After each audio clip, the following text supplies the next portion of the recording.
Boa tarde com muita alegria, bem-vindo à sala virtual da Escola da Nave. Nós estaremos iniciando, Deixa eu dar uma ajustadinha aqui. Estamos iniciando a nossa 6ª aula do Credo Apostólico. Você que vai acompanhar aí pela gravação, seja muito bem-vindo. Nós vamos orar para a gente iniciar o conteúdo de hoje. Conversaremos sobre o artigo central do Credo, que é o Deus Redentor. Então, a gente trabalhou a expressão do creio, depois nós trabalhamos o Deus Criador e agora nós vamos trabalhar o Deus Redentor, o Filho que encarnou na pessoa de Jesus Cristo. Então, vamos lá. Senhor, muito obrigada pela aula de hoje, obrigada pelo tempo em que o Senhor está nos proporcionando para esse ensino. Nós glorificamos o Teu nome. Nós exaltamos o Teu nome, nos submetemos à iluminação que vem das Sagradas Escrituras, à revelação que vem do Santo Espírito de Deus. Nós somos gratos, ó Deus, pelo privilégio que temos de aprender do Senhor, a conhecer mais o Senhor, a entender, ó Deus, os Teus propósitos diante dos documentos históricos da igreja, diante da Bíblia, daquilo que o Senhor nos proporciona como conteúdo que nos transforma e que faz com que nós nos acheguemos mais a Ti com muito mais reverência, com muito mais temor, com muito mais consciência da obra salvadora que o Senhor fez em nós. Obrigada pelo conteúdo de hoje. Nós aprenderemos mais sobre o Filho de Deus, o Deus Redentor, aquele que veio e nos resgatou, que nos reconciliou com Deus. Obrigado, ó Deus, por todo o material que foi desenvolvido ao longo de toda a história da igreja e que chegou nas nossas mãos nesse tempo que se chama hoje. Que o nosso coração esteja propício, como uma terra boa, a receber a doce semente da Tua palavra. Eu abençoo cada uma das alunas que aqui estão, abençoo aqueles, ó Deus, que voltaram para a sua rotina de trabalho e que estão acompanhando as aulas gravadas. Que o Senhor, ó Deus, se manifeste a eles como o Senhor se manifesta aqui no momento real. Em nome de Jesus, que todo esse conteúdo possa glorificar o Teu nome, possa solidificar a igreja, para que nós tenhamos uma confissão sadia, uma confissão real da fé que professamos. Que o nosso cristianismo seja um cristianismo verdadeiro, como foi nos primórdios da fé cristã. Que o Senhor nos abençoe e nos conduza nesse tempo, em nome de Jesus. Amém. Amém? Alguns dos meninos voltaram para o trabalho, que acabou que eles estavam de quarentena, acabaram voltando para o trabalho, mas eles estão seguindo ali as aulas da parte gravada, onde nós estamos deixando ali na plataforma da nave. Então tá dando tudo certinho, graças a Deus. Lili, seja bem-vinda, que bom que você chegou. Nádia, seja bem-vinda, que bom que você também chegou, meu amor. Então vamos aí dando continuidade. Eu trouxe para vocês ali os slides que eu já mandei para vocês, Deixa eu até abrir ele aqui, que acabou que eu... não sei se eu mandei aqui para mim. Acho que eu mandei só para vocês. Mas tá bom. Vou pelas minhas anotações aqui primeiramente.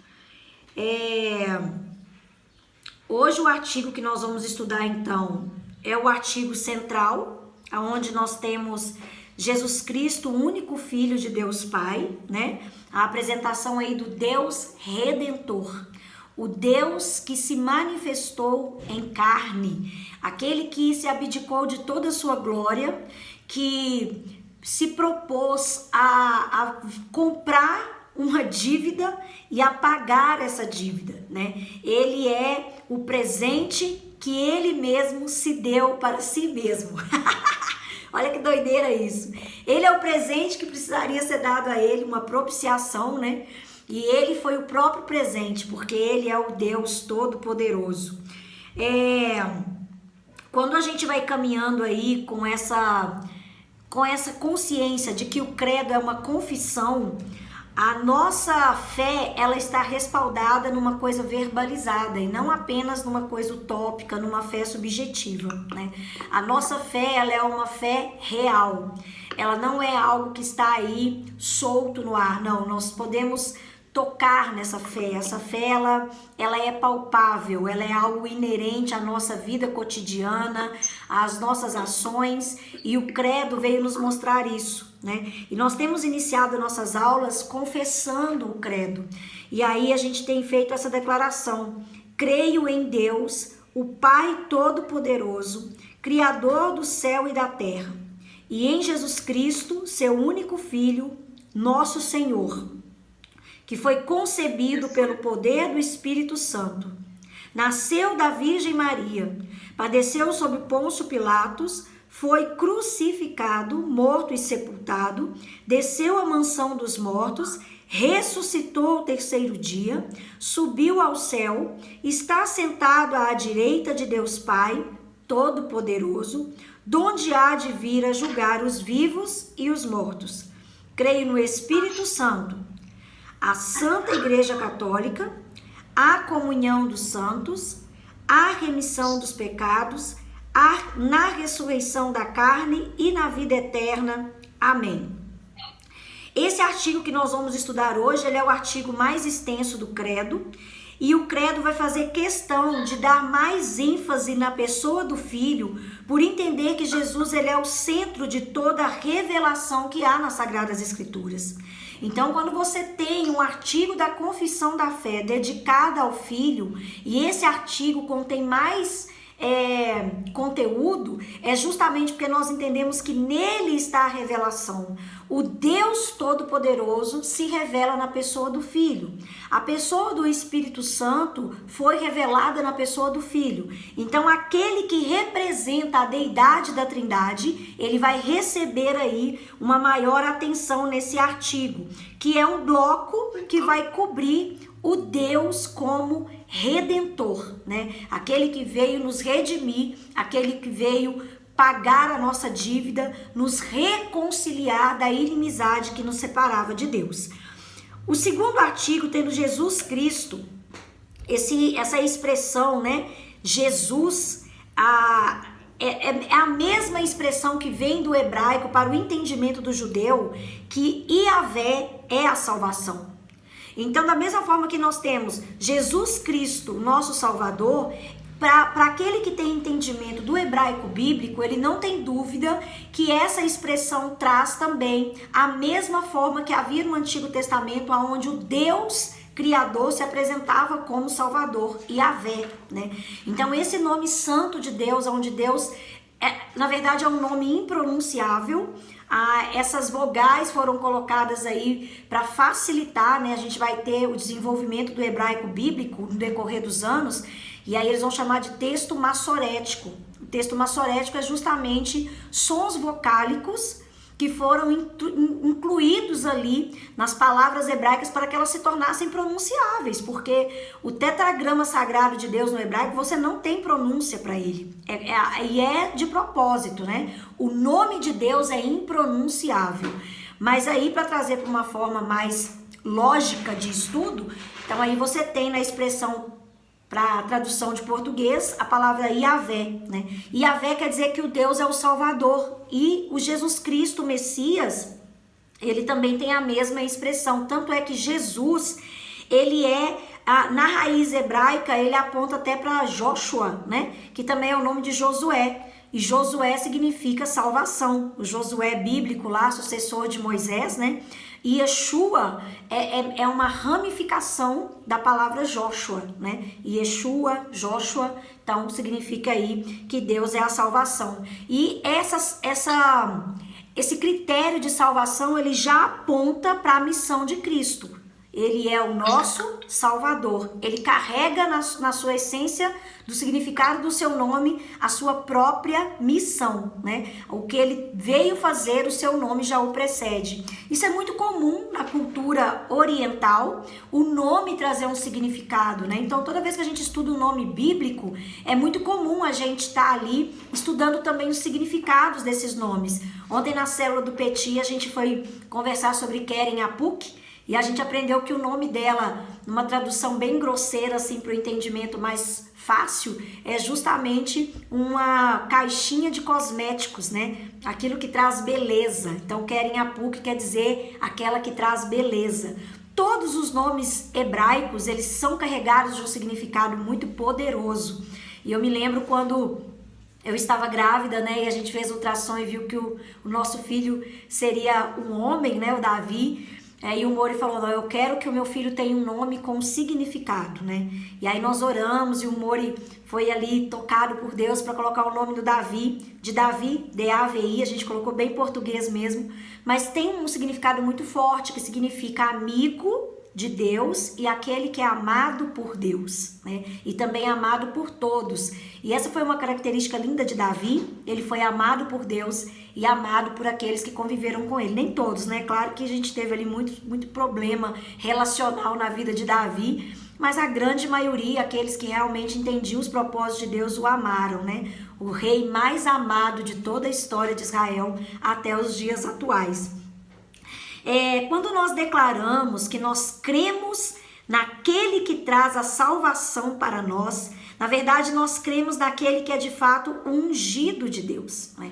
Aquele que realmente podia nos resgatar. Então, se nós passarmos aí pela nossa cabeça qualquer situação que nós possamos descredibilizar o amor de alguém, o amor de Deus não pode receber esse descrédito da nossa parte. Se tem alguém que nós podemos confiar que nos ama, é o próprio Deus. Ele é o nosso Salvador. Ele é aquele que veio para nos resgatar, sem necessidade alguma, sem nada para si. Pelo contrário, ele só perde nessa negociação, mas simplesmente porque ele nos ama.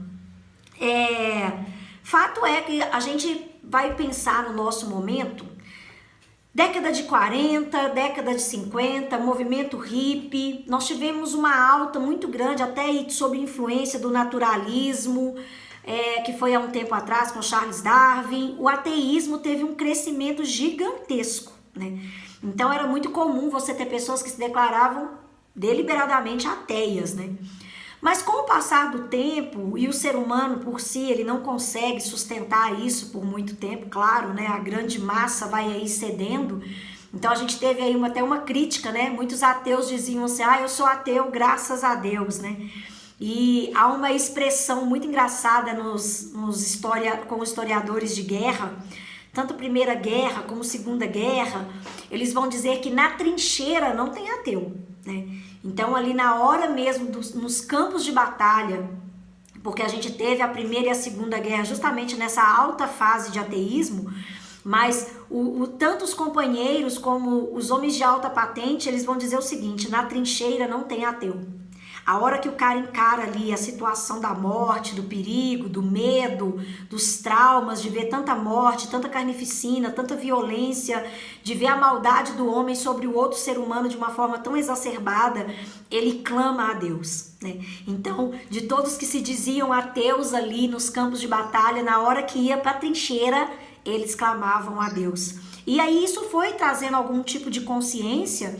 E nos últimos 20, 30 anos, o ateísmo tem estado um pouco embicado para baixo, né? É até chique você dizer que você tem algum tipo de espiritualidade. Hoje você já tem aí um profissional que está crescendo, e fique de olho nessa linha profissional que ela vai crescer ainda mais, que são os gurus, né? Os mentores da fé mesmo. Então, da mesma forma que tem os coaches para a vida profissional, já está em alta também. A pessoa ela não é cristã, ela é um grande empresário, um artista, mas ele tem ali um mentor espiritual. Alguém que fala para ele, respira, mentaliza, pensa frases positivas, é um caminho assim. Então o ateísmo em si, ele está em baixa, né? Mas isso é tão prejudicial quanto o ateísmo, ou esse ateísmo que ele é mais moderninho, onde você vincula em algum tipo de crença, ele é muito prejudicial para a fé cristã, né? Porque aí você também já tem um monte de gente confessando tudo como Deus, a gente falou um pouco sobre isso nas primeiras aulas, e isso também já está esbarrando na pessoa do Filho. Por isso que eu estou falando tudo isso aqui. Muitas pessoas creem em Jesus Cristo, mas quando você realmente conscientiza essa pessoa de quem foi Jesus Cristo, dentro do próprio meio cristão, nós já temos a teologia liberal que vem declarando aí nas últimas décadas que Jesus não ressuscitou literalmente. e que Jesus ele não nasceu de uma virgem, né? Então são palavras que vão entrando aí no meio cristão e que, por parecer tão bonito, tão científico, né, com tantos dados humanos, descredibilizando verdadeiramente o que está na Bíblia, né, na palavra de Deus, que é aqui que está o nosso suporte de fé, nós não temos outro caminho, é justamente aqui que nós nos asseguramos. Então, quando você tem o credo sendo confessado, é aquilo que a gente vem falando, o objetivo é que você confesse isso continuamente, que isso perpetue no seu coração, para quando vierem as mentiras de heresia, você conseguir aí ter essa lanterninha na sua cabeça apitando e isso não corromper o seu coração, né? Então, o que vai selecionar, o que vai distinguir o verdadeiro cristianismo de qualquer outro esforço religioso é a centralidade na pessoa do Cristo. Então, o foco de todo o cristianismo está em Jesus. Se você lê o Antigo Testamento, você tem que ler enxergando Jesus. Quando você lê o Novo Testamento, você tem a expressão exata, a revelação exata do Deus que foi proclamado no Antigo Testamento, na pessoa de Jesus, nos Evangelhos, e as cartas ensinando como que a igreja se relaciona com esse Deus encarnado que a salvou, que a comprou com seu sangue, e Apocalipse vai trazer a consumação de todas as coisas na pessoa do Filho. Então, Jesus Cristo é o foco de todo o Evangelho, e pode ter certeza, se você quer escandalizar qualquer pessoa que se diz cristã e que ainda não tem essa firmeza no cristianismo, é só você obedecer o credo. É só você declarar que Jesus, ele está revelado nas Sagradas Escrituras, principalmente se nós levarmos isso para a cruz, né? E eu, mais Mori, nós temos tido experiências com isso. Você vai levando a pessoa a um tipo de questionamento, você vai confrontando ela. Você crê em Jesus Cristo? Creio. Você crê que Jesus Cristo nasceu de uma virgem? Alguns aí já começam a dar uma balançada. Você crê que Jesus Cristo ressuscitou literalmente dentre os mortos, com o corpo, né? Como ele disse ali para Tomé, vem aqui, Tomé, e toca nas minhas chagas, das minhas mãos, toca no lado aonde foi traspassado, ali na cruz, e vê se um fantasma tem carne e ossos. Ali, algumas pessoas com essa mentalidade moderna também já têm aí ficado um pouco resistente. E principalmente quando você pede a pessoa para confessar que Jesus Cristo já pagou todos os seus pecados. Por isso que é interessante nós termos essa consciência de levarmos o credo para as nossas classes de ensino infantil, porque ali é o momento de nós blindarmos os corações das nossas crianças, né? De fazer com que elas já tenham consciência de que Jesus nasceu de uma virgem, de que Jesus ressuscitou literalmente, da forma como ele pagou todos os nossos pecados, os pecados que nós já cometemos, o que nós estamos cometendo nessa tarde de quinta-feira, nesse dia de quinta-feira e o que nós ainda vamos cometer nos dias que virão. Eles já estão todos pagos ali na cruz, pela obra da crucificação. No próximo slide aí que vocês têm, se eu não me engano é o slide 5, Jesus, ele serve como fio unificador de toda a Sagrada Escritura. Se você está acompanhando aí no slide, eu fiz até um desenhozinho, né? Eu fiz um coração e uma cruz, né? Então, a promessa, ela foi cumprida ali no Calvário. Tudo que o Antigo Testamento prometeu que em relação à redenção aconteceu na pessoa do Filho ali na crucificação. Quando nós desejamos retratar alguma narrativa, né, a gente usa alguns meios, a gente pode usar aí um triângulo, a gente pode usar um círculo, mas na verdade a Bíblia ela é esse fio unificador. Pensa que de Gênesis a Apocalipse, nós temos uma linha contínua unificando toda a história. Essa história não está solta. Você começa a ler crônicas e você tem um monte de genealogia e você pensa, meu Deus, eu vou conseguir ler isso aqui? É muito nome, é muito número, é muita gente, porque aí vai contando o número de famílias, né? O número das cabeças da família. Mas fato é que tudo isso aponta para o Cristo. Era necessário que o Cristo viesse de uma descendência humana e que essa descendência ela fosse catalogada até nós chegarmos em Adão. E é interessante que Lucas, como ele está escrevendo ali o evangelho com foco nos gregos, ele leva a sua genealogia até Adão, porque os gregos, eles desejavam um homem perfeito. Você vê as esculturas do corpo grego, né? A sabedoria grega, a filosofia grega, eles ansiavam por um homem que fosse perfeito. E por que Lucas, quando ele escreve o evangelho, ele vai fazendo genealogia até chegar em Adão? Porque Adão é o homem perfeito, né? Até a queda, Adão foi o homem perfeito. E o que Cristo é? Cristo é o Adão que nunca pecou. Se Adão nunca tivesse comido do fruto do conhecimento do bem e do mal, ele seria Cristo, na expressão exata ali daquela perfeição humana, né? Já Mateus, como ele está ali escrevendo para os judeus, a genealogia do evangelho de Mateus vai até Abrão, porque Abraão, né, depois vai se tornar Abraão, ele vai ser o pai do povo judeu. Então ele leva a sua genealogia até ali. Mas por que nós temos que ter todo esse contexto? Esse contexto nos mostra o quanto o Cristo veio de uma descendência humana, de família a família, até chegar em Adão. Então, toda genealogia, ela está assim como fio unificador também aí, presente nesse fio unificador, né? O tema mais importante da Bíblia, eu dou aula de escatologia, né, também, é interessante aí quem gosta de escatologia, acaba achando que escatologia é o tema mais importante das Sagradas Escrituras, né? Aí a pessoa fala, nossa, eu sou apaixonada, eu também sou apaixonada com escatologia. Mas, na verdade, gente, a própria escatologia, o próprio ensino bíblico vai nos dizer que céus e terra passarão. Então, o fim de todas as coisas que nós conhecemos vai passar. Quem é eterno? Deus.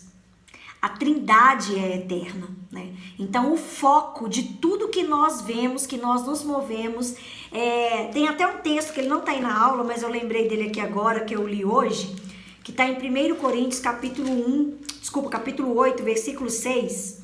Olha esse texto, gente, que texto fascinante.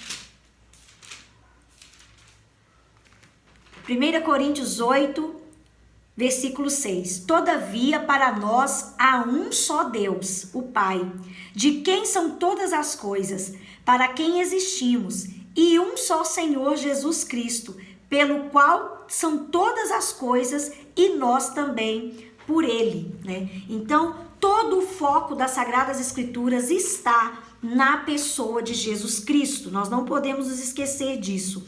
E todos os detalhes da salvação, como nós recebemos a graça que veio de Deus, né? O ponto mais importante das Sagradas Escrituras é o próprio Jesus. Nele nós temos todas as promessas do Antigo Testamento e o cumprimento de todas essas promessas no Novo Testamento, né? Então, nós podemos pensar que ao ler a Bíblia, a nossa intenção é enxergar Cristo.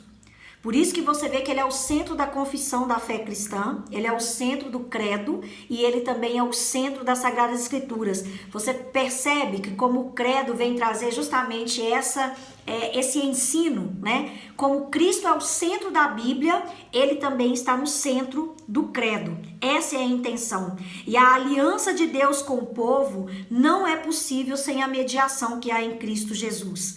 Nós só podemos nos relacionar com Deus, nós só podemos ter revelação numa aula como essa, porque nós temos Jesus Cristo. Ele nos vivificou, ele nos trouxe vida, estando nós mortos em nossos delitos e pecados, né? Então, isso aí é um ponto muito importante. No slide 6, nós temos aí a expressão do credo, seu único filho. O que o credo está reforçando é que nós somos filhos por adoção e que Cristo é o unigênito do Pai. Então, a minha confissão e a sua confissão está: creio em Jesus Cristo, seu único filho. Aí você pensa, Flávia, eu também não sou filho? Você que está aqui na aula, você também é filha de Deus, mas você é filha por adoção. Jesus, ele é o unigênito. E pela obra da redenção, ele se tornou o primogênito entre muitos irmãos. Filho de Deus, ele é unigênito. Quando se trata da adoção, ele se tornou o primogênito entre muitos irmãos. porque todos os demais, pela obra da cruz, se tornaram filhos por adoção. Eu até compartilhei com as meninas da nave um dia no Instagram, uma bebezinha, ela chama Laurinha, tem 1 ano e pouquinho. E os pais dessa menina são fantásticos, né? Porque eles vão fazendo perguntas teológicas para ela e ela vai respondendo, gente. Assim, ela nem fala direito. Não sei se alguém viu esse videozinho, a coisa mais fofa. E ela vai falando assim, cus. Ela não sabe falar cruz, ela fala cus. E ela vai falando tudo tão pequenininho assim. E ela vai expondo com uma sabedoria tão grande. E o pai pergunta pra ela assim, de quem você é filho? Ele pergunta assim, todo mundo é filho de Deus? Ela fala, não. De quem que você é filho? De Adão. Coisa mais linda. Quem é o seu pai? Adão. E aí o pessoal ainda comentou, né? Ela sabe mais do que muita gente por aí, né? Você que tá aqui acompanhando a gravação, só um minutinho, por favor. Porque os meninos do Zoom aqui, acho que eles perderam o sinal. Perdeu mesmo. Acho que a minha internet aqui não tá muito boa. Vamos ver aqui se a gente consegue melhorar isso daqui. Deixa eu ver se eu consigo ir pra net claro. O sinal tá ruim, né, gente? Vamos ver aqui. Não é você que eu quero, não quero você. Deixa eu ver se eu consigo. Às vezes dá picos durante o dia, né? Ainda tem mais 15 minutos de aula ali. Vamos ver se a gente consegue. Eu não queria parar com vocês aqui. Ficou sem lá, que benção. Vamos ver isso aqui. Aqui em casa nós temos 3 pontos de internet para ver se dá conta, hein? Mas engraçado, quando o sinal tá ruim, ele tá ruim em toda a região, independente do provedor, né? Deixa eu ver se eu consigo voltar. Só falta os meninos achar que acabou o tempo. Mas eu tô com a internet ruim. Eu saio aqui um pouquinho, daqui a pouco eu volto. Obrigada, gente, pela compreensão. Voltei. É a internet mesmo. A gente ainda tem 10 minutos aqui. A gente vai aproveitar então esse tempo. Mas perdão, é porque a internet ela vai dando esses picos, né? Ao longo do dia. Mas vamos continuar aqui. Eu tava falando da menininha, né? E que aí o pai pergunta para ela, quem é o nosso pai? E ela fala, Adão, né? E realmente nós somos filhos de Adão. Nós somos filhos de Deus por adoção em Cristo Jesus, né? Mas quem nos gerou na nossa natureza humana foi Adão. Adão foi criado por Deus e de Adão nasceu toda a humanidade, né? Então isso é muito sério. Eu quero ler alguns textos com vocês, justamente que vai estar aí nos slides. Eu nem vou precisar abrir, que eu já estou com eles aqui na minha anotação. Bom que a gente ganha tempo, né? Mas João 1,14. E o verbo se fez carne e habitou entre nós, cheio de graça e de verdade, e vimos a sua glória, glória como unigênito do Pai. Ou seja, o único Filho verdadeiro de Deus é justamente Jesus Cristo. Pela obra da cruz, nós nos tornamos filhos adotivos, né? João 1,18, ninguém jamais viu a Deus, o unigênito que está no seio do Pai e quem o revelou. Então, nós conhecemos Deus através da revelação do seu Filho, Jesus Cristo. Outro texto conhecido nosso, né? Está aí impresso no nosso espírito.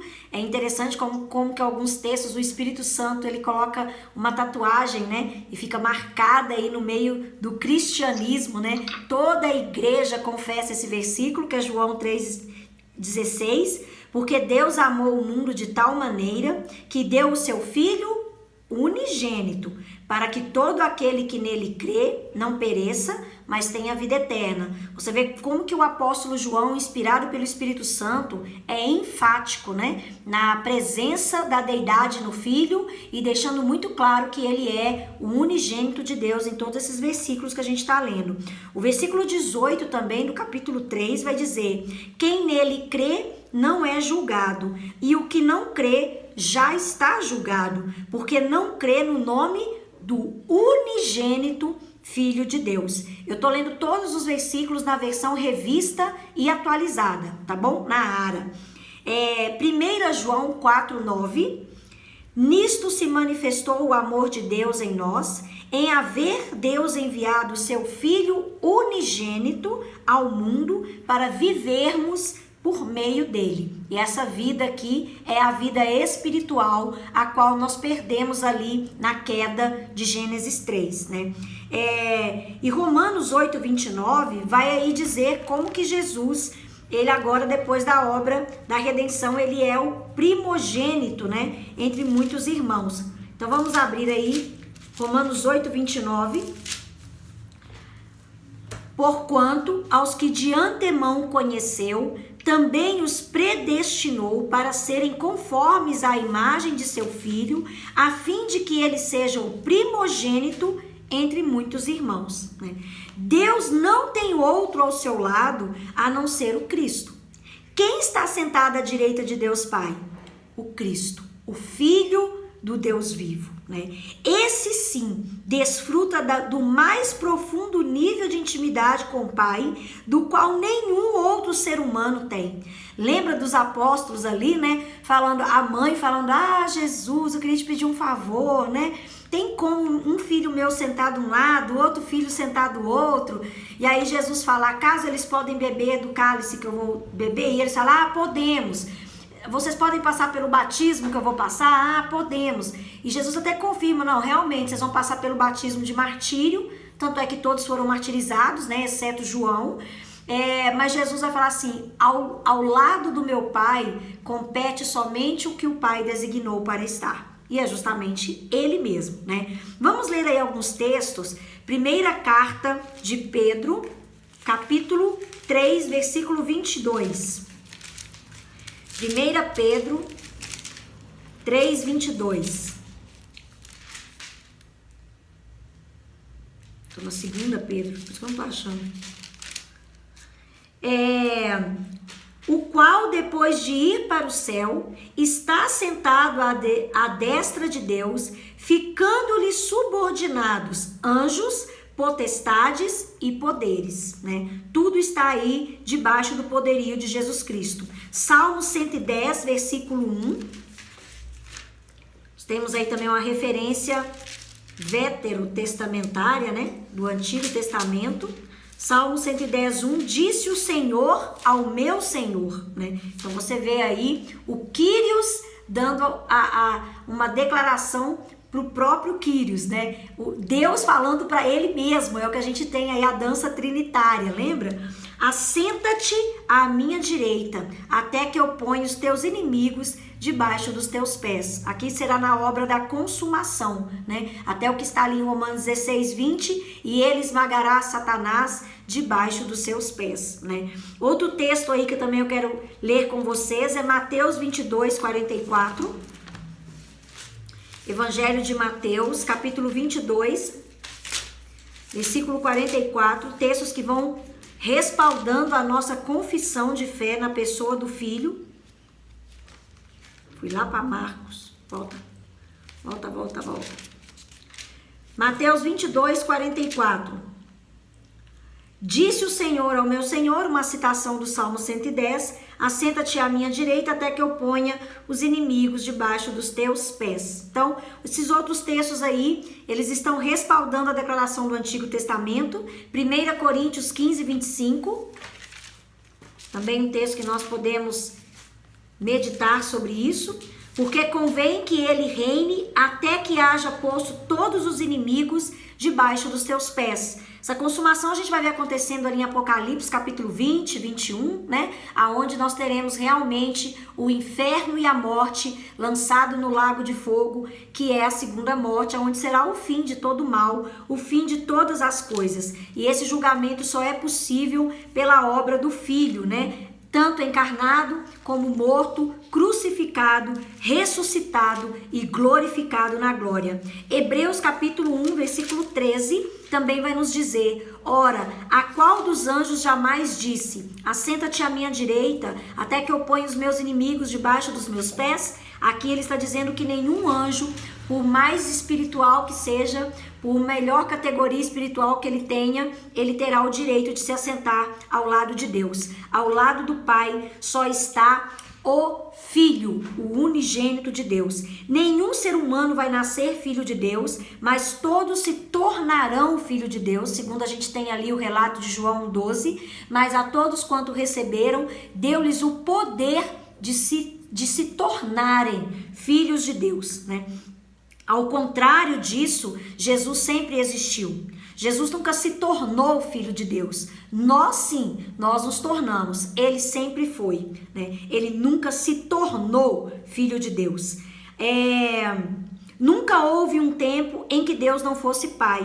E nunca houve um tempo em que Deus não tivesse um filho. Então, dentro da Trindade, Deus sempre foi pai. Eternamente pai. Antes de todas as coisas, o Cordeiro foi morto antes da fundação do mundo. Deus foi pai desde a eternidade primitiva até a eternidade futura. Deus, ele sempre existiu na pessoa do Pai, do Filho e do Espírito Santo. Eles sempre existiram antes de tudo. Deus já experimentava amor de pai antes de tudo ser criado. Por isso ele não precisou criar nada por carência.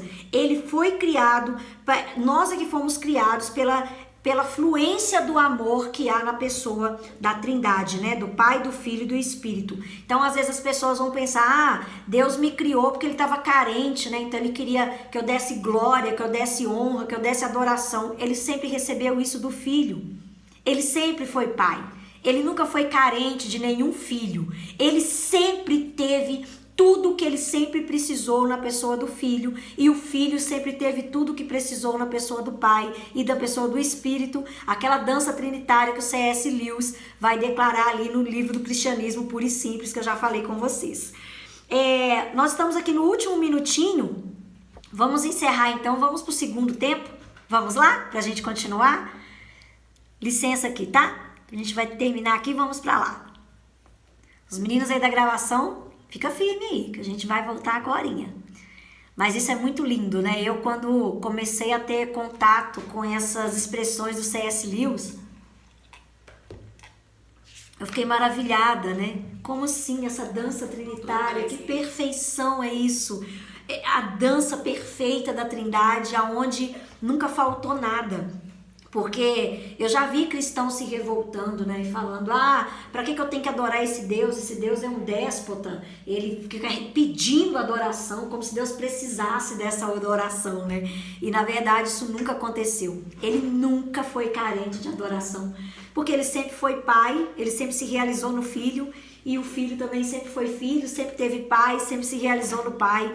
O nosso Deus não tem carência alguma, né? Nós temos carência também por causa do pecado, né, gente? Se não fosse o pecado, nós também nunca seríamos carentes. Depois, na glorificação, toda essa carência será lançada no mar do abismo e nós nunca dependeremos de nenhuma aprovação humana, né? Esse negócio aí de ter dificuldade, eu tenho dificuldade de falar não, nunca mais vai existir isso. Todas as nossas emoções serão plenamente curadas. Você consegue imaginar isso? Você consegue imaginar você 100% curado emocionalmente, né? Sem nenhuma deformação na sua alma? Gente, isso vai ser demais. E quando a gente confessa o credo, a gente começa a experimentar isso, né? Você começa a desfrutar dessa verdade celestial e eterna na qual todos nós estamos certos que viveremos. Quando ele olhar lá o nosso nome no livro da vida e falar, entra servo bom e fiel, entra pro gozo do teu Senhor. A partir desse momento, tudo será diferente, né? E aonde ele nos garante, não haverá mais choro, não haverá mais dor, não precisaremos da luz do dia, porque o próprio sol, o próprio Deus será o nosso sol, ele nos iluminará. Tem um louvor antigo que eu gosto tanto, e ele vai dizer assim, morte e dor, tristeza e choro, nunca mais, nunca mais, morte e choro, tristeza e dor, nunca mais, nunca mais. Então, quando vierem aí as tristezas da vida, né? A gente leva uma paulada atrás da outra aí por causa dessa humanidade caída, a qual nós também, né? A gente também dá paulada nas pessoas, né? Nós nos frustramos, nós também frustramos os outros, mas nós precisamos nos consolar com essas declarações. Morte e dor, tristeza e choro, Nunca mais, né? O credo vai nos renovar nessa esperança. Quando nós confessamos o credo, nós estamos renovando a nossa esperança na obra que foi feita pelo Filho, né? E Deus, está aí no slide 7 com vocês, Deus se revela através de si mesmo na pessoa do Filho. Então nós temos ali os apóstolos falando, Jesus, mostra-nos o Pai. E ele vai falar, Filipe, há tanto tempo eu já estou com vocês, como que você me pede para te mostrar o Pai? Eu sou o Pai, né? Eu estou aqui representando o Pai na pessoa encarnada do Deus humano. Então, há nessa pessoa, né, 100% de humanidade, 100% de divindade apresentado a vocês, né? Deus, ele não se revela de forma salvadora ali na criação. Na história, nós temos todas as revelações do Deus Criador. Quando aponta para a salvação, na verdade, essa imagem é do Deus Filho. Então, Deus em si, o Deus Criador, ele não se mostra como Salvador em nenhum outro momento a não ser na pessoa de Jesus Cristo. Quando ele se apresenta no Antigo Testamento como salvação, ali naqueles ambientes de salvação, quem que está ali? A pessoa do Cristo. Então você tem, por exemplo, as teofanias, que as versões traduzidas mais antigas, mais tradicionais, mais próximas dos originais, como eu já falei com vocês, a revista atualizada, a revista corrigida, né? A RC e a ARA, você vai ter ali anjo com letra maiúscula. Na conversa com H, esse anjo aparece com letra maiúscula. Na conversa com Manoá, pai de Sansão, né? Também é um anjo com letra maiúscula, o A tá com letra maiúscula. São figuras do próprio Cristo, né? Quando aparece para Josué, tem uma passagem que Josué vai ter uma experiência parecida com Moisés, né? Aparece um anjo para ele e ele pergunta, você é do inimigo ou você é dos nossos? E ele fala, calma Josué, tira a sandália dos teus pés porque o lugar que você está é lugar santo. Por quê? Porque ali estava a pessoa de Jesus Cristo, o Salvador, né? Em Cristo e por Cristo. Olha esse texto de Hebreus, capítulo 1, do versículo 1 ao 4. Havendo Deus outrora falado muitas vezes e de muitas maneiras aos pais, pelos profetas, nos últimos dias nos falou pelo Filho, a quem constituiu herdeiro de todas as coisas, pelo qual também fez o universo. Ele, que é o resplendor da glória e a expressão exata do seu ser, sustentando todas as coisas pela palavra do seu poder, depois de ter feito a purificação dos pecados, assentou-se à direita da majestade, nas alturas, tendo se tornado tão superior aos anjos, quanto herdou o mais excelente nome entre eles. Por que o escritor de Hebreus ele está trazendo essa declaração? Porque agora esse Deus, que antes era o Deus na forma eterna, na sua espiritualidade, agora ele é um ser humano. Jesus ele ressuscita e ele vai para o céu como um homem. E ele permanecerá eternamente na Trindade como um homem, representando eu e você. Então, ele recebe o nome que está acima de todo nome, porque agora ele é Jesus Cristo, Filho do homem. Lembrando que nós recebemos o nome de Filho de Deus para que ele recebesse o nome de Filho do homem. A aliança e a troca de nomes, né? A qual nós vemos conversando. Então, logo nas primeiras menções do credo, algumas questões já estão bem amarradinhas, né? Nós percebemos aí definições muito claras para mim, para vocês que estão aqui estudando. Se de um lado o nosso Deus é Pai, Filho e Espírito Santo, nós só conseguimos concluir isso por causa da revelação de Jesus Cristo. Ainda que há uma limitação na nossa mente, que nós não conseguimos compreender a plenitude da Trindade, a sua funcionalidade de um em três, o Deus uno e trino ao mesmo tempo, o pouco que nós assimilamos é justamente por causa da pessoa do Filho. O livro eu não consegui ler até hoje, o Paulinho. A Paulinha até me passou ele. Eu não consegui ler em PDF, né? O livro da cabana, mas eu vi o filme, né? E lá é muito interessante. Claro, o filme tem umas heresias, mas, né? 1 Tessalonicenses 5:21. Retém o que é bom e o que não é bom você despreza, né? Mas, romanticamente falando, é um filme maravilhoso, né? Eu amo aquele filme. Não vou nem ficar entrando em pontos teológicos aqui não, para não tirar o romance do filme, que tanto eu gosto, né? Mas a verdade é que quando o cara tá ali conversando, ele fala com o Espírito Santo assim: engraçado, com Jesus é diferente, eu me sinto tão igual a ele. E aí o Espírito Santo fala com ele: é porque ele se identificou com você, né? Então, na Trindade hoje nós temos um homem. E nós só conseguimos entender alguma coisa do Deus Pai, alguma coisa do Espírito Santo, por causa da representatividade humana que há na Trindade, pela pessoa de Jesus Cristo.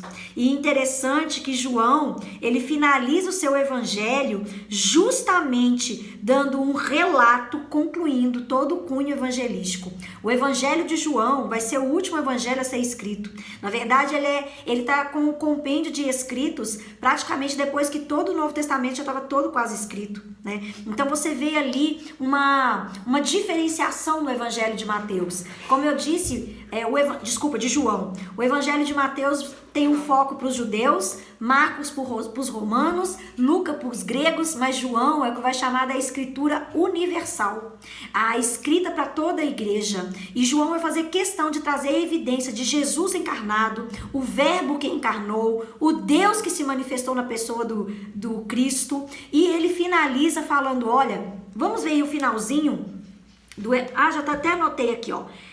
Não é isso aqui que eu quero não, podemos ir lá. Vamos lá no finalzinho do Evangelho de João, porque o outro texto que está aqui é outra coisa que nós vamos falar. Evangelho de João, capítulo 21.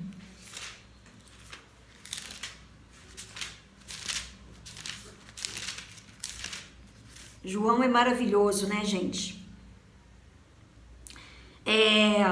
Deixa eu pegar aqui onde eu quero.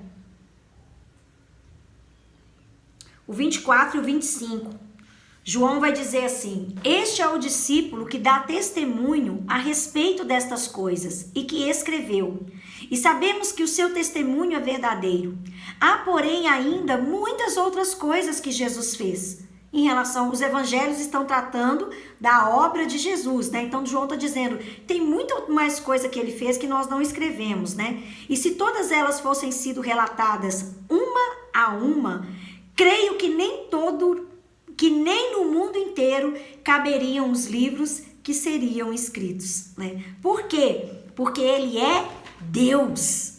Ele não é apenas um ser humano, um profeta que está aí fazendo um monte de milagre, que está dando vista aos cegos. Não, ele está se identificando com a humanidade e os seus milagres vão muito além do que todos os livros no mundo inteiro pudessem registrar. E aqui, o que João está dizendo no grego, não é para você pegar todos os livros do mundo e colocar ali o que Jesus fez. E mesmo assim não daria, não é isso que ele está falando. Ele está falando o seguinte, se você pegar o planeta Terra, encher o planeta, tira todo o ser humano, tira todos os animais, tirem todas as árvores e coloque só livro em todo o planeta Terra, falando só sobre Jesus Cristo, não caberia. É isso que ele está falando. Poderia ter um planeta inteiro lotado só de livros escritos por tudo que Jesus fez. Esse planeta não caberia. Precisaria de outro planeta para colocar mais livros escritos sobre o que Jesus fez. Então você pensa aí, gente, não dá para limitar, né? Ainda que ele se tornou homem, ele também é Deus, não dá para limitar a ação dele apenas em coisas escritas, em coisas feitas, em coisas humanas. Ele vai muito além de tudo isso. Nós só conhecemos tudo isso, nós só entendemos tudo isso porque ele se fez homem, porque ele se fez carne e ele habitou entre nós. Dos 4 evangelhos, o evangelho de João é o único que fala crer, para que nós creiamos que ele é o Filho de Deus. Essa é uma das ênfases do evangelho de João. Os outros que são chamados de sinóticos, né? Mateus, Marcos e Lucas têm ênfase nos seus relatos sobre arrependimento. Então, quando você lê aí os evangelhos, Leia com essa ótica. Os sinóticos, Mateus, Marcos e Lucas, têm ênfase em arrependimento. Já o Evangelho de João tem ênfase em crer, para que nós creiamos que ele é o Filho de Deus. Na verdade, o que o Evangelho de João está propondo é que nós... deixa eu ver se eu consigo expressar. É pedido de nós uma exigência para essa crença. Ele não está apenas assim, você lê lá assim, eu vou crer que Jesus é o Filho de Deus. Não, o Evangelho de João está gritando, eu exijo que você creia que ele é o Filho de Deus. Não tem a mínima condição de você ler esse evangelho e você não crer que ele é o Filho de Deus. Eu exijo que você creia que ele é o Filho de Deus. Eu estou te relatando, eu estou aqui notificando, eu fui inspirado pelo Espírito Santo para escrever sobre esse evangelho e eu estou exigindo que você creia. É com essa ênfase que o grego está trazendo ali as declarações do Evangelho de João. Então, quando você lê o Evangelho de João, lembre disso. João está gritando, exigindo que eu creia que Jesus é o Filho de Deus, né? É também João que vai detalhar com mais riqueza o Deus que se revela em 3, desde o primeiro capítulo, né? Então não é à toa, né, gente, que ele é o meu melhor amigo no Novo Testamento. Meu Deus, como eu me identifico com o Evangelho, com as cartas, com o Apocalipse, porque ele por ser o Evangelho que teve mais maturação, né? Demorou mais para ser escrito. Então, eu imagino que João, inspirado pelo Espírito Santo, ele veio completar, né? O que já tinha sido falado, ele veio falando o que já tinha sido falado e complementando com muita maturidade, com muita espiritualidade, a pessoa do Filho, o relato da pessoa do Filho. No princípio, o Verbo era Deus e ele estava com Deus. E ele sempre foi Deus. Então João não deixa a única dúvida. O versículo 3 do capítulo 1 vai dizer: todas as coisas foram feitas por intermédio dele, e sem ele nada do que se fez. Ele é a palavra, o verbo que trouxe à existência tudo aquilo que o Pai declarava na criação. Então você vê que o credo ele é perfeitamente sincronizado. Ele inicia com a pessoa do Deus Pai Todo-Criador, dando a ele a primazia e depois mostrando aí o papel da pessoa do Filho. Da mesma forma, Efésios vai dizer isso com muita propriedade. Efésios capítulo 5 vai dizer que o homem é o cabeça da mulher e Cristo é o cabeça do homem, né? Então, perante Deus, desde a criação, desde Gênesis 1, Gênesis 2, não existe preferência de Deus em relação à criação homem e mulher. Deus nunca olhou para o homem e achou o homem mais especial e a mulher menos especial. Isso nunca aconteceu, até porque a mulher saiu de dentro do homem, né? A mulher, ela saiu ali de dentro do homem e complementou o homem na criação. Mas é fato que Deus... ele designou papéis diferentes.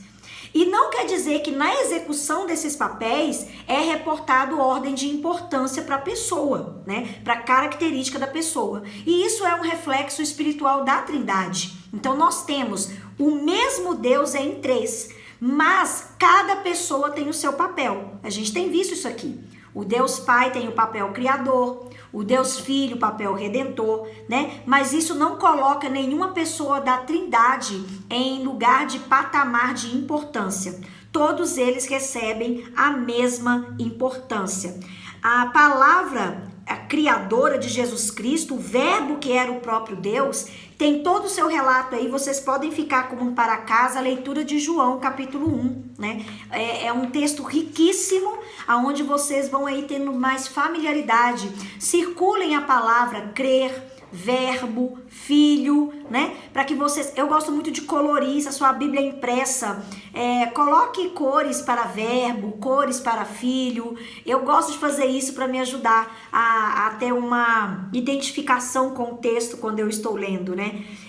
E João 10:30 traz justamente essa declaração maravilhosa, aonde Jesus vai dizer: eu e o Pai somos um, né? João 10:30, eu e o Pai somos um. A sua tá toda marcada em João. Muito bem, Laurinha. O meu João também, gente, meu Deus, né? Cada Bíblia que eu pego nova, João é todo colorido, né? Outro para casa que eu queria deixar aí para vocês também, no mesmo Evangelho de João, capítulo 14 ao 17, né? Então vocês podem ler aí João 14, 15, 16 e o 17. Aí são todos relatos de Jesus na mesa da Santa Ceia. Pensa aquele ambiente, gente. Porque a partir do capítulo 13, os discípulos já estão com ele ali na Santa Ceia, né? Já foi preparado aquele lugar que ele tinha pedido para ele celebrar a última ceia com eles, porque depois disso aqui ele já está indo ali para o Getsemane para ser traído, para ser entregue ali para os grupos judaicos, aonde ele será julgado com tanta falsidade, né? Um julgamento totalmente desconstituído de qualquer forma de amor, de qualquer forma de veracidade, um julgamento injusto. E antes de tudo isso, ele se assenta ali com seus discípulos e ele traz ensinos riquíssimos. E todo o tempo ele fala da pessoa do Pai e da pessoa do Espírito Santo nele, na pessoa do Filho. Então, são relatos maravilhosos. Eu até coloquei aqui no esboço, né? São capítulos que retratam toda a glória que há em Deus, o Deus uno, que também é trino, mas João só consegue falar disso, porque Jesus se revela a nós nesse contexto.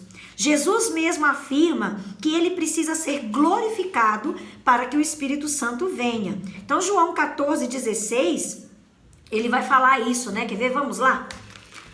João 14, 16. É um capítulo muito especial, né? Que ele fala do Espírito Santo. Não sei se alguém conhece uma música antiga da Heloísa Rosa, né? Vocês conhecem? Não se turbe o vosso coração, crede em Deus e também em mim. Na casa de meu pai há muitas moradas. Hoje eu tô cantante, né, gente? Não canto não, tá? Mas hoje eu tô cantante, né? Eu fico vendo os versículos, vou lembrando das coisas. Ai, Senhor. João 14, 16. E eu rogarei ao Pai, e ele vos dará outro consolador, né? Aqui no grego é paracletos, né? Aquele que vem auxiliar, aquele que vem completar uma obra. Jesus, ele faz a obra, mas precisa da finalização dessa obra. A cereja do bolo seria aí a vinda do Espírito Santo, né, gente? E ele vai dizer, a fim de que esteja sempre convosco. Como ele ressuscitaria e ele seria assunto aos céus, para que nós tenhamos essa presença gostosa dele sempre conosco, era necessário que o Espírito Santo viesse, né? E quando a gente estudar o artigo do Espírito Santo, a gente vai entender ainda mais a obra do Espírito Santo como está ali, né? A igreja, a comunhão dos santos, a remissão dos pecados. A gente vai ver tudo isso acontecendo justamente no cumprimento da promessa que Jesus trouxe. Nós só conseguimos falar de Deus apropriadamente por causa de Jesus Cristo. Então, quando você fala assim, eu creio que Deus criou o céu lindo que eu estou admirando, você só consegue falar isso por causa da pessoa do Filho, por causa da obra do da obra de Jesus Cristo, né? Pela encarnação do Filho. Qualquer fala que sair da sua boca, qualquer pensamento que vier à sua mente, ele só é possível porque foi dada uma referência à pessoa de Cristo. Se nós tivermos, olha como é que é doido isso, gente.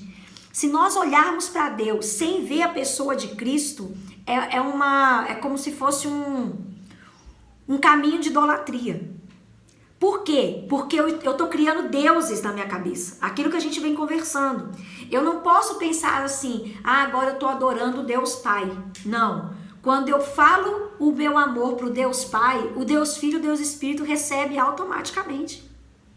Quando eu falo, Espírito Santo, eu te amo, Deus está ouvindo, o Deus Pai está ouvindo, eu te amo, e o Deus Filho está ouvindo, eu te amo, né? Porque qualquer coisa fora disso seria uma idolatria, nós teríamos 3 deuses, e isso não é possível, né? Se tem uma herança aí maravilhosa que o judaísmo trouxe para a plenitude dos tempos, para o cumprimento ali de Gálatas 4:4, é justamente o monoteísmo, né? Como a gente vem conversando, todos os povos eram conhecidos pelos seus números de deuses, quanto mais deuses, mais poderoso era aquele povo, e o judaísmo foi chamado a ter um único Deus, né?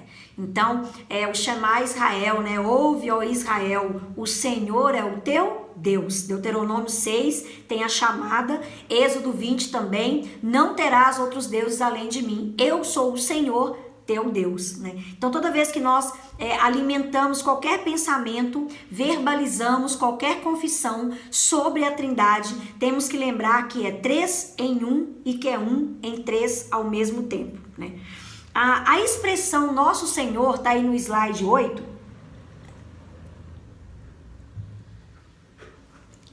Essa expressão era uma expressão que tinha muito mais força ali dentro do Império Romano, né? Pela consciência do que significava essa expressão ali dentro, como nós vimos. O Kyrios, né?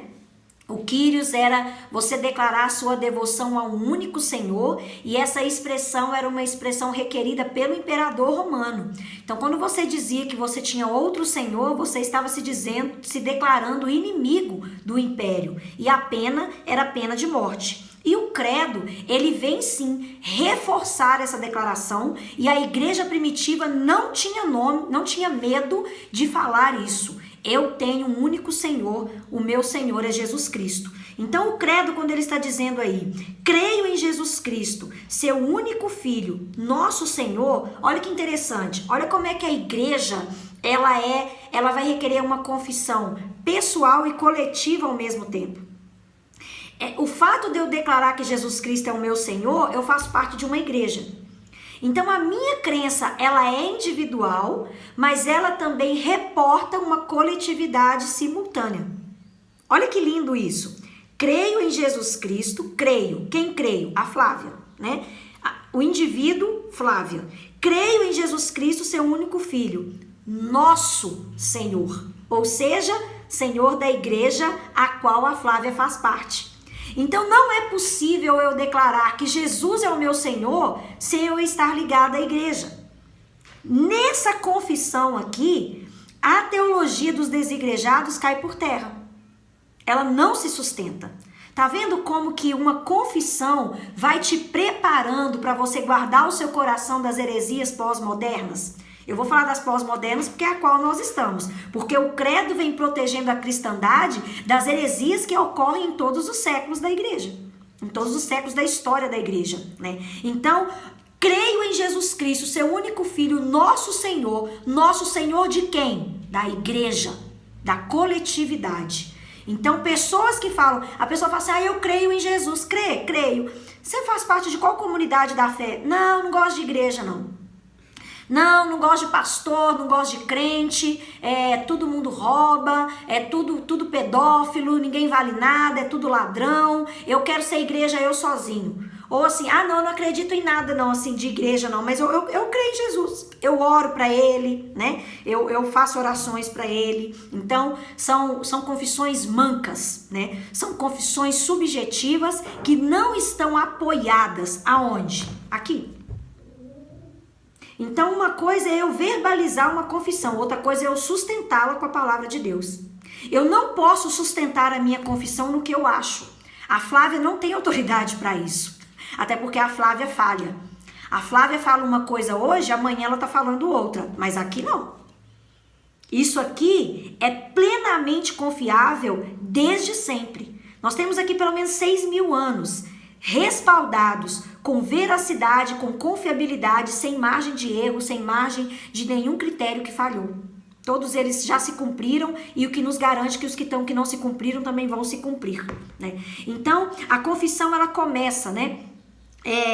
Creio em Jesus Cristo, seu único Filho, nosso Senhor. A carta de Paulo aos Romanos também vai dar ênfase a essa confissão. No capítulo 10 de Romanos, Paulo vai dizer nos versículos 9 e 10, né? Se com tua boca confessares Jesus Cristo como Senhor e em teu coração creres que o Deus ressuscitou dentre os mortos, serás salvo. Então, isso aqui é a chave que liga o indivíduo a uma comunidade da fé. E o que é a comunidade da fé? A expressão visível daquilo que é invisível. Então, a igreja católica, a igreja universal, ela é invisível? É. Então, nós temos aqui irmãos de várias congregações, né? Então, nós fazemos parte de uma igreja invisível. Nós temos irmãos em todos os lugares do globo terrestre nesse momento. Somos parte da mesma igreja. É o que João vai ver ali diante do trono de Deus. Todos os povos de tribo, língua e nação adorando o Cordeiro. Somos uma mesma igreja ao longo de 2000 anos de história. Porém, não é possível eu ser uma igreja invisível sem manifestar a visibilidade dessa igreja. E eu manifesto isso estando congregando numa comunidade da fé, como foi em todo o tempo da história da cristandade, né? Os eruditos, os teólogos, eles vão sugerir que Romanos capítulo 10, versículo 9, seja o credo mais antigo, ou seja, a confissão verbal da igreja mais antiga que temos nas Sagradas Escrituras. E seja dessa declaração de Paulo que o credo tomou a forma que nós temos hoje. Então, essa parte do credo que nós estamos estudando, ela foi embasada pelos primitivos, pela confissão que está em Romanos 10, versículo 9, porque as cartas vieram a ser escritas antes dos evangelhos. Então, por isso que a igreja primitiva, ela vai tirar as confissões bíblicas das cartas, né? Então, Romanos aqui é uma base para a formação do credo. Lembra que eu falei para vocês fazerem um exercício de colocarem versículos no credo, né? Aqui é um versículo que você pode aí complementar, caso você não tenha lançado mão de Romanos 10, versículo 9. Essa carta, lembremos que ela está sendo escrita para aquela igreja que está na capital do império, ou seja, no centro nervoso, né? Se tem um lugar onde o César requeria fidelidade, era na capital do seu império, né? E aí você tem uma igreja dentro da capital do império falando, não, quem é o meu Senhor é Cristo, né? Ele é o meu Quírios, ele é o Senhor de tudo. Por isso que você tem imagens históricas do Coliseu ali em Roma, banhado de sangue cristão, sangue desses que lançaram mão dessa confissão. O meu Quírios é Jesus Cristo e não César que está imperando em Roma, seja ele qual seja, porque nós tivemos vários Césares ao longo desse primeiro século da igreja, né? Até porque eles não se sustentavam. E isso era visto como uma rebelião. A igreja era vista como rebelde em relação ao império. E apesar de toda a autoridade delegada por Deus, que requer essa confissão, nenhuma Deus vai requerer para ele na pessoa do Deus Criador, mas ele vai requerer para a pessoa do Filho. Ele vai pedir, apesar dessa expressão ela também ser exposta ao longo do Antigo Testamento na pessoa do Deus Criador, mas é na encarnação do Filho que a Bíblia vai falar, você está comprometido em declarar que Jesus Cristo é o seu Senhor. Então, às vezes eu vou conversando com algumas das meninas que eu tenho mais intimidade, elas falam, nossa pastora, como eu já tive vergonha, né, de falar que eu sou crente, de falar que eu vou na igreja, já tive ambientes que eu cheguei que eu fiquei constrangida, e eu falei, você precisa confessar mais a sua fé, você precisa declarar mais a sua fé, você não pode ter vergonha do Cristo que é o seu Senhor, porque a igreja foi ensinada desde o início, confesse que Ele é o seu Senhor, único e suficiente Senhor, né? Essa declaração que Jesus Cristo é o Senhor, tanto no texto bíblico, esse exemplo que a gente teve aqui em Romanos 10, como no credo, é muito importante. Ela vai exigir de nós uma declaração oral, verbal. Não existe confissão de fé com a boca fechada, né? Então, eu compartilhei com as meninas, eu vou colocar lá para vocês no grupo da Escola da Nave, eu compartilhei com as meninas a Portas Abertas está inaugurando amanhã uma temporada de série sobre a igreja perseguida. Então, chama Faces da Perseguição.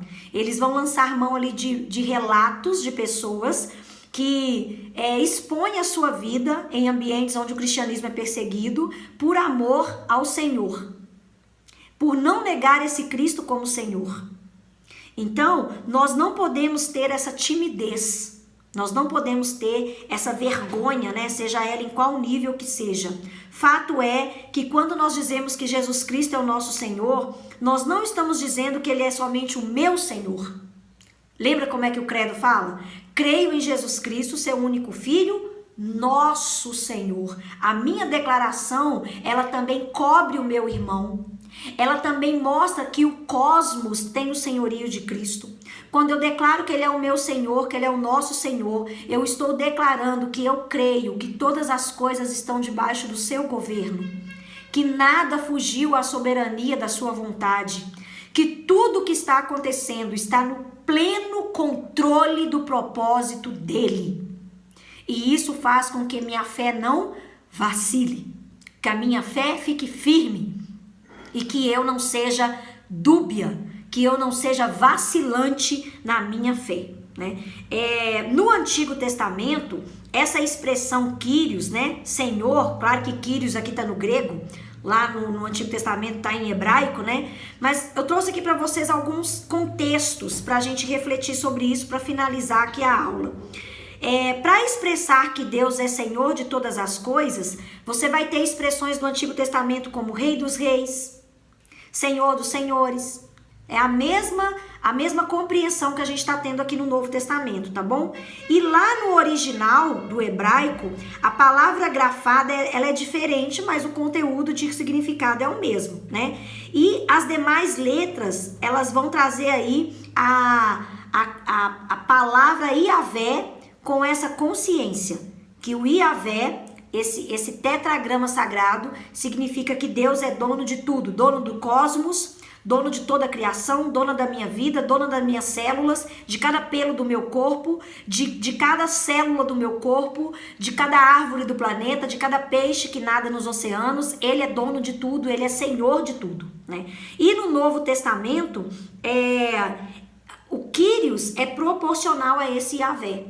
Então, se o Iavé é a palavra máxima para o judaísmo, quando se refere ao senhorio desse Deus que é todo poderoso, a palavra Kyrios no grego está sendo utilizada pelo mesmo sentido. Isso é muito importante. Jesus é o Senhor.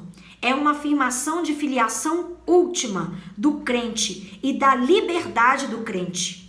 O crente não é subordinado a esse mundo, nem está preso a nenhum debate político desse mundo, mas ele está preso. César, né? Também é senhor. Pro contexto romano ali, ele também era senhor. O César do Império Romano, ele tinha justamente esse conceito de Deus, né? Tanto é que ele requeria essa adoração como se ele fosse um Deus, né? Na questão do império, e a igreja está tomando emprestada essa palavra, porque quando a gente está dentro de um contexto histórico, a gente vai usar palavras daquele contexto, né? Então hoje você coloca assim, posta aí a sua Bíblia, né? Posta aí a sua Bíblia. O que é posta aí a sua Bíblia? A gente sabe disso porque a gente faz postagens nas redes sociais, mas há 100 anos atrás, se você escrevesse essa palavra, ninguém nem ia saber o que você estava pedindo, porque é uma palavra, 10 anos, a Paulinha tá me corrigindo aqui, né? Não precisa nem em 100, não. Live, né? Quando que a gente ia saber o que era uma live, né? Então, lembra aí que o contexto histórico, ele também empresta, né, palavras com seus significados. E naquele momento, Kyrios, ele vai lembrar que o Senhor era Senhor de todo o império, né? E que Jesus, então, ele está se sobrepondo a esse César. Então, se César, o imperador romano, achava que ele era Senhor, a declaração da igreja é o seguinte: se você se acha Senhor, nós temos um Senhor que é seu Senhor. Porque se eu declaro que ele é Senhor do cosmos, ele é Senhor de tudo, ele também é Senhor do imperador romano. E o império nunca se submeteria a um outro senhor, porque ele era supremo, ele era poderoso, né? Então você vê aí o papel da igreja nessa confissão, né? O evangelho, todo imperador também tinha um evangelho, sabia? Essa palavra evangelho. Então você tem, nos estudos históricos, você tem o evangelho de Júlio César, o evangelho de César Augusto, né? Porque essa palavra evangelho era justamente uma boa nova que era contada. E aí, olha aí também o cristianismo lançando mão da palavra evangelho, né? E aí nós temos o evangelho de Mateus. É porque o evangelho de Mateus é sobre Jesus Cristo, que é Senhor acima de todos os senhores. né? E o judeu, ele já estava acostumado com isso, porque ele já declarava desde lá dos dias do Antigo Testamento que Deus era o Senhor dos senhores. Então, Yahvé é o Senhor dos senhores e o Quírios é o Senhor dos senhores, né? Os senhores dessa terra. Deixa eu ver aqui onde... tá. É justamente por causa dessa declaração, desse senhorio, é que nós temos aí o problema, né, de igreja. Aqui a igreja primitiva ainda, essa igreja não foi romanizada, mas de igreja e Estado, né? É aqui que vão acontecer os embates. Eu vou colocar para vocês um clipe de um louvor que eu acho ele lindo, né? Ele até teve autoria aí do Bauchita, e ele é maravilhoso. Ele tem um clipe é um clipe com trechos do filme Covadis. Não sei se alguém já viu esse filme. Ele tem até um remake, um filme antigo, mas mostrando a perseguição do cristianismo dentro do Império Romano. Vou colocar lá no grupo para vocês. Depois vocês me contam se vocês conseguem ver o clipe sem chorar, tá bom? E aí, se você também tiver curiosidade, eu te indico também de ver o filme. O filme tem uma produção bem antiga em preto e branco, e depois ele tem uma produção mais recente, se eu não me engano, década de 70, 80, foi gravado um remake novo dele aí. Não me lembro precisamente a época, mas ele tem uma versão antiga e uma versão mais atualizada que chama Covadis, que em latim quer dizer para onde você vai, né? Ou para onde você está indo. Seria uma pergunta mais ou menos assim. Então nós vamos parar por aqui. Nós vamos deixar aí a partir do slide 9. Vou até anotar aqui para não esquecer. Semana que vem a gente continua aí na próxima frase desse artigo. Foi concebido pelo poder do Espírito Santo e nasceu de uma virgem, né? Teremos aí então uma conversa em relação a essa ação do Espírito Santo, trazendo ali dentro do ventre de Maria a encarnação do Filho de Deus, ok? Nós vamos encerrar aqui, já estamos nos últimos minutinhos. Quero agradecer a todo mundo que conseguiu participar da aula toda, vocês são maravilhosos. Também vou encerrar aqui com vocês que estão gravando. Deus abençoe, fiquem com Jesus e não esqueçam, o Evangelho de João vai gritar para vocês, creiam. Tchauzinho, gente.